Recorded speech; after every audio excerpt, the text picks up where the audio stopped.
This was the moment Harris and Walz appeared on stage after she announced her running mate earlier in the day, Tuesday, greeted by an enthusiastic crowd that packed the 10,000-seat basketball arena.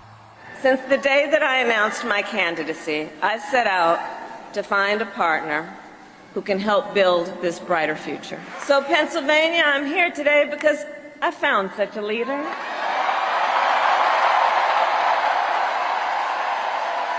Governor Tim Walz of the great state of Minnesota.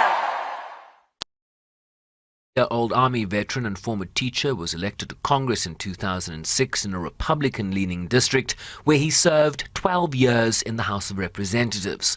Before being elected governor of Minnesota in 2018, he has pushed a progressive agenda in his state that includes women's reproductive rights, free school meals, tackling climate change, tax cuts for the middle class, and expanded paid leave for Minnesota workers, as he immediately demonstrated his ability to take the political fight to their rivals.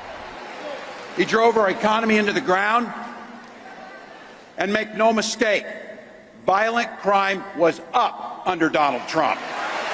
That's not even counting the crimes he committed. And on Trump's VP pick, Ohio Senator J.D. Vance, who has faced an avalanche of criticism since being tapped as the former president's running mate, accused of misogyny for his views on women's reproductive rights or on political leaders, including Harris, who have not borne children. He suggested the country was being dominated by childless sociopaths.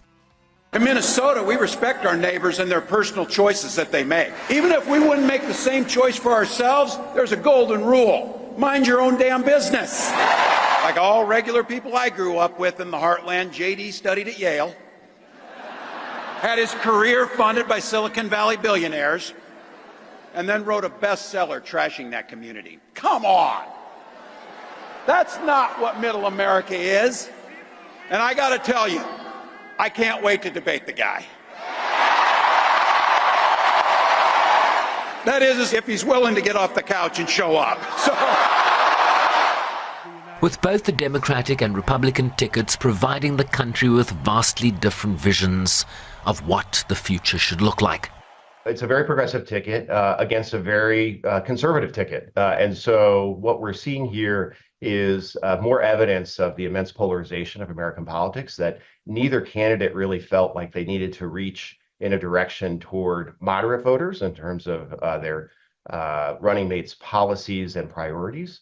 In both cases, it's interesting, they've moved toward the style of the moderate voter with J.D. Vance and kind of his Appalachian cred, and Tim Walz, a hunter and a rural Minnesotan. So we live in an era where style is pretty important, and so that's probably was very much on the minds of both of the candidates. Of national polling currently gives Harris a slight edge over Trump, but U.S. elections are not won via the popular vote, but the all-important swing states and the Electoral College that will again prove decisive in this cycle. Perhaps one of Walz's strengths is that he can speak to the kind of voter that was not particularly drawn to Hillary Clinton in 2016, but evidently swung back toward Joe Biden in 2020, which is an older, white, moderate voter, which Biden did pretty well with. History in the making.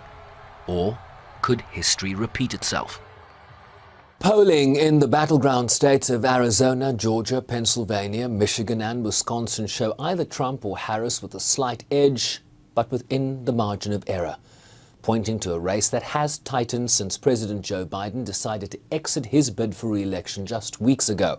Harris will seek to ride this upturn into the Democratic National Convention, which begins August 19th in Chicago, an arena that traditionally tends to give both party nominees an extra jolt of enthusiasm in their polling numbers and prospects.